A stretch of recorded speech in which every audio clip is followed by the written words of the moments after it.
Bom, para nós filmmakers, embora hajam coisas muito importantes, talvez mais importantes para a narrativa de um filme, é muito importante a gente entender e compreender as nossas fontes de luz. Não somente por uma questão estética, né? Não é só para a gente saber como ela deixa bonito, mas saber também as limitações. É super importante para a gente corrigir erros, para a gente já entender até onde a gente pode chegar para trazer o desejado para nossa fotografia, né? A melhor coisa é quando você entra no set e você sabe manipular tudo aquilo que está nas suas mãos, seja a câmera, seja a iluminação, seja a monitoração, quando você entende os limites que você tem com aquilo, ou quando você sabe até onde você consegue explorar, tudo que você consegue explorar com aquilo, isso traz uma vantagem enorme para uma boa, bela e agradável fotografia. E para isso é importante você saber escolher qual refletor que você vai ter para cada trabalho. Nós, fotógrafos, videomakers e filmmakers, nós temos não somente uma relação com a qualidade ou a quantidade de luz, nós também temos uma relação com o orçamento. Normalmente uma produtora chega, coloca para você, fala, ó, eu só tenho tanto para esse filme. E você vai ter que se virar com aquele orçamento. Então são várias considerações que a gente tem que ponderar na hora de escolher um equipamento. Por exemplo, normalmente quando eu vou fazer qualquer tipo de publicidade que envolve produto ou beleza, o tungstênio é com certeza a minha escolha. Porque ali eu tenho uma reprodução de cor fiel. É o principal ponto. Mas aí depende. Onde que a gente vai rodar isso daqui? Ah, vai ser num estúdio. Perfeito. O tungstênio está tranquilo, o estúdio tem estrutura para comportar, tem quadro de luz para poder comportar uma carga tão alta, né, como a gente vai trabalhar com tungstênio. Ah não, a gente vai trabalhar dentro de uma casa, numa chácara. Essa é a nossa locação. Opa, peraí, tem que ver se eu tenho um orçamento para ter um eletricista, né, para ter um gaffer, se eu tenho um orçamento para levar uma caixa de passagem, para ver todos os específicos que eu vou precisar para colocar nesse orçamento que vai subir bastante quando eu trabalho com tungstênio, né? Às vezes, por questão orçamentária, ou questões de locação, ou facilidade de trabalho, eu vou precisar optar por outra luz. Por exemplo, se minha equipe é reduzida. Se eu tenho uma equipe reduzida, eu não tenho como trabalhar com uma carga muito alta de tungstênio, porque eu necessito de ter um gaffer com um assistente para poder fazer todo o cabeamento, para poder ligar o refletor, para quando eu precisar mexer nesse refletor, ter alguém sempre ali para poder mexer, né? É uma luz quente, é uma luz difícil e pesada de trabalhar. Então, essa é uma coisa que a gente tem que pensar muito na hora que eu estou com uma equipe muito reduzida. Não tem orçamento para equipe, não inventa em trabalhar com luz pesada, vai para o mais leve possível. Mas existem algumas coisas estéticas também que a gente trabalha. Quando a gente vem uma fotografia que necessita mesmo, que a gente chama de um punch, né, uma potência forte de luz, que a gente precisa simular uma luz do sol, ou que eu quero delinear uma luz bem marcante entrando pela janela, ou até que eu quero simular uma luz da lua se espalhando por uma floresta, eu vou precisar de muita potência, né? Então aí a gente consegue trabalhar muito bem com HMI, ele cumpre muito bem a sua função. A gente não precisa de uma cabeça de luz muito grande, né, numa potência gigantesca, para poder cobrir tudo isso que a gente necessita. Então o HMI acaba sendo uma opção boa, mas também a gente volta, eu preciso de alguém que esteja em cima, que saiba manusear o equipamento para o HMI, até mesmo colocar lâmpada já é algo um pouco complicado, a lâmpada é cara, se você for você mesmo colocar não vai dar certo, e outra coisa, você só vai conseguir isso dentro de locadora, porque comprar um HMI é algo muito complicado, é muito caro. Então, as locadoras também liberam normalmente o equipamento, as locadoras de luz, quando tem alguém capacitado para poder manuseá-lo, entende? Então, é uma das condições que as locadoras estipulam para poder soltar um equipamento desse na mão de um videomaker ou de qualquer tipo de produção. Então, é legal você entender. Agora, compreender cada fonte que a gente tem é interessante também. Por exemplo, o tungstênio, a gente tem uma variação muito grande, com preços diversificados. Né? A gente tem ali os primeiros, que foram os mais usados, os brutes, né? Que é uma junção de várias lâmpadas parabólicas. E daí a gente tem o Mini Brute, que é uma versão um pouquinho reduzida, que fica muito legal também quando a gente quer fazer com que a luz faça parte do cenário. É uma luz que cabe muito bem na cenografia. E quando a gente tem orçamento, a gente pode partir para um Fresnel, quando a gente quer uma luz um pouco mais direcionada, né? A gente pode partir muito bem para ele, porque é muito versátil, a gente consegue fazer o foco e tudo mais.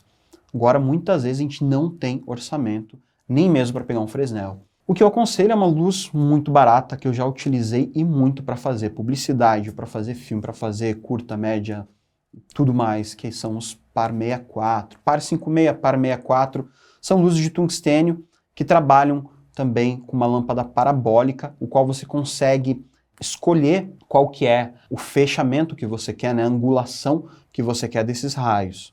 Então ali você tem de 1 a 5, né, que você vai ter ali a lente parabólica, né, o parabólico, a angulação. O Par 64 é maior, o Par 56 é um pouquinho menor e você tem outras lâmpadas par também que você pode trabalhar de tungstênio. É extremamente versátil, é uma luz que é muito utilizada dentro do teatro. A diferença é que ele não tem um foco uniforme. O foco dele, quando você olha a projeção dele, né, dos raios luminosos, ele fica uma coisa bem esparramada, assim, nada uniforme. Não é aquele círculo bonitinho que nem a gente tem do Fresnel. E outra coisa que você não tem como abrir ou fechar o foco. Você escolhe de acordo com a lâmpada, o foco que você quer. É uma lâmpada que esquenta muito por ser de tungstênio, mas ela é super barata. Você vai pagar, sei lá, uns R$30, 30, R$40 a locação, enquanto você vai pagar uns 250, 300 a locação. De um Fresnel você paga uns R$30 num Par 64. Se você for rebater ainda essa luz no isopor, ela é perfeita, é linda, não precisa gastar dinheiro utilizando um Fresnel. Já utilizei muito, utilizo até hoje e vale muito a pena para baixíssimos orçamentos. Mas hoje a moda é LED. É LED para tudo, né? Todos os videomakers querem trabalhar com LED e acabam esquecendo de algumas vantagens de trabalhar com tungstênio. Mas o LED tem total as suas vantagens, né? Então, como a gente falou nas outras aulas, se você precisa de um lugar que precisa ser um equipamento leve, pô, eu vou viajar, eu vou pegar um avião e vou viajar para tal lugar. Você não tem como levar uma cabeça de tungstênio. O LED é a melhor opção para coisas compactas, coisas pequenas, ok? Eu preciso só fazer uma entrevista, um documentário, cara, é maravilhoso, vai no LED que é tranquilo.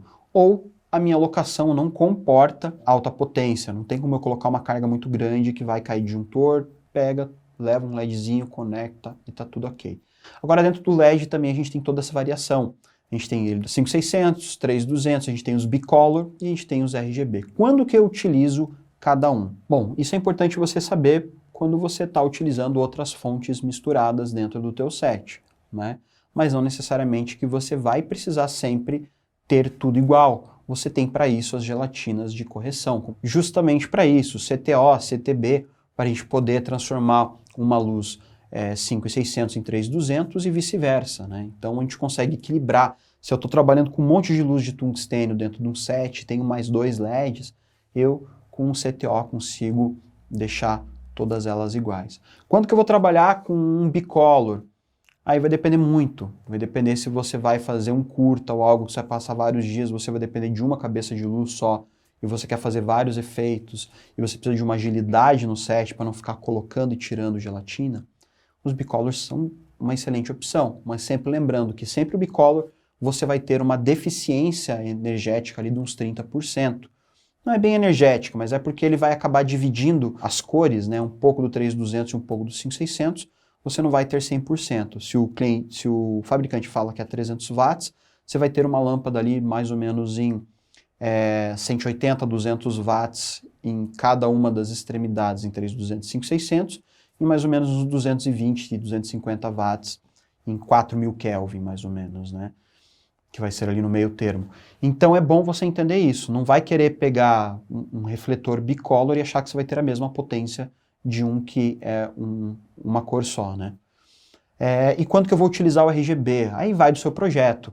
Tem necessidade sempre de utilizar RGB? Não, não tem necessidade de sempre utilizar. Até hoje, vários dos filmes que utilizaram muito bem as cores, como Blade Runner, que é um dos mais famosos, que você vê ali nuances de vermelho, azul, roxo, verde, a gente tem várias cores. Aquilo ali foi feito, a maior parte dele, com gelatina e alguns detalhes, né, de cenográficos em neon. Mas até hoje se utilizou dentro dos cinemas gelatinas. Não necessariamente você sempre vai precisar de um painel RGB. Mas claro, os painéis eles salvam muito a vida. Eles têm vários efeitos e você não tem o trabalho de ficar trocando. Então muitas vezes eles, dependendo do orçamento, eles podem facilitar muito a vida. Você poder trocar tudo diretamente no teu celular, né, remotamente fazer tudo isso é algo novo para todos nós também, alguns fotógrafos que já trabalhavam mais com tungstênio, chegam e se deparam com uma tecnologia dessa, é algo novo, é algo que o pessoal está se acostumando ainda. Mas a nova geração já está vindo com tudo, né, com os LEDs, alguns nunca trabalharam com tungstênio, já entraram na era do LED. Mas é interessante você experimentar. A dica que eu dou é você experimentar sempre a luz que você está desejando usar. As locadoras, elas liberam para você poder ir, testar, verificar como é que se comporta a cor, como que é a montagem da luz, se é rápida, prática, como que são as configurações, como que eu consigo controlar a luz. Algumas dão várias dicas até para você poder, dependendo do projeto, né? Como, por exemplo, aqui na Armada, a gente atende muitas vezes o cliente que está com um projeto, está começando na área, não tem noção de que luz que ele vai utilizar para aquele projeto. Então a gente meio que faz um briefing ali, a gente vai conversando com o cliente, entendendo um pouco sobre o projeto do cliente, e a gente vai dando um auxílio. Eu acho que aqui caberia tal luz, e a gente vai entendendo e encaixando, né, aquele mapa de luz de acordo também com o orçamento que o cliente tem. Então isso que é muito interessante de você poder estar visitando locadoras para entender bem como que funciona, experimentar, testar. Isso é bem legal. Às vezes a gente não tem acesso para comprar uma luz por ser muito cara, mas ir na locadora e ver como ela funciona e tirar todas as dúvidas, né? Que normalmente na locadora o pessoal entende, sabe como que funciona o equipamento, para poder tirar todas as dúvidas que você possa ter referente a isso. Então é legal você testar em casa. Uma das coisas que vocês veem muitos exemplos aqui na nossa formação de equipamentos é que a gente utiliza muito alguns bonequinhos e a gente sempre tenta fazer alguns testes vendo o desenho de luz, como que essa luz vai se comportar no rosto. Você não precisa sempre ter um modelo para testar. Se tiver, melhor ainda, né?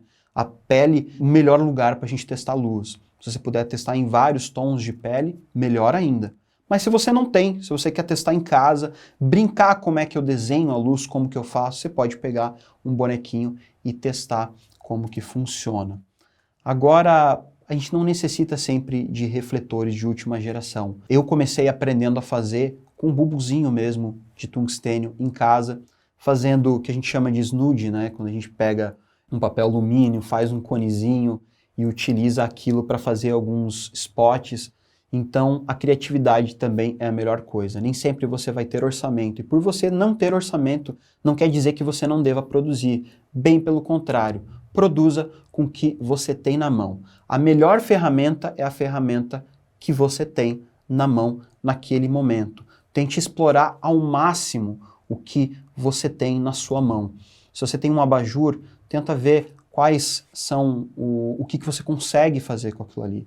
Se você tem algum outro tipo de lanterna, refletor, estude para ver como que é a ciência de cor, como que ela está tendo a reprodução, se está sendo mais fiel ou não. Tenta fazer o teste no cartão cinza, como a gente ensinou aqui, e vai vendo a qualidade entre elas. Vai se aprofundando um pouco mais. Normalmente a gente conseguia montar um set utilizando luz de abajur, utilizando às vezes uma lampadinha fluorescente, utilizando um softbox emprestado, e a gente montava um set, rodava um curta, rodava alguma coisa, mas o importante é você pegar o que você tem na tua mão, desenvolver a sua criatividade, né? Não somente o equipamento que vai ditar como vai ser a estética do seu filme. Então teste enquadramentos, teste mapa de luz, procure ver fotos, também, né, ver alguns frames de filmes, ver fotografias também, entender até a parte da história. Isso é uma das coisas que vários cursos de fotografia acabam passando, que é você estudar um pouco como cada artista iluminava. Alguns utilizavam uma luz um pouco mais dura, outros uma luz um pouco mais suave. Entender como que funciona né, o que isso vai impactar na estética da sua imagem e principalmente na narrativa. Se você quiser saber um pouco mais sobre como fazer esse mapa de luz, como construir uma fotografia bem conceituada, com uma narrativa bem rica, né? Tem um curso de direção de fotografia pelo mestre João Castelo Branco, aqui no portal AV Makers. Tem a formação completa de direção de fotografia. Ele aborda também tudo, um pouco disso que a gente está falando aqui, mas ele também aborda sobre os equipamentos de iluminação, mas principalmente como você utilizar todas essas ferramentas dentro da fotografia. Então, é muito importante. Uma outra dica que eu posso deixar, que eu vejo da nova geração dos LEDs, né, da nova geração do digital, é que acaba se acostumando em ver o que está na tela. Tente ir um pouco além. Tente usar um fotômetro, estude o que é um fotômetro, né? A gente já demonstrou, já falou aqui o que é um fotômetro, mas você saber manipulá-lo, saber utilizá-lo para desenhar a sua luz é importantíssimo, né? Você saber todos os conceitos básicos da fotografia e trazer isso para o digital é fenomenal. Use e abuse das ferramentas de exposição que você tem nos monitores modernos, nos monitores digitais, como o False Color, Waveform e vários outros. Experimente, experimente e experimente. E pode ter certeza que com tudo isso que a gente está demonstrando, você colocando em prática, vai ser a melhor forma de você aprender e desenvolver uma fotografia com a sua assinatura.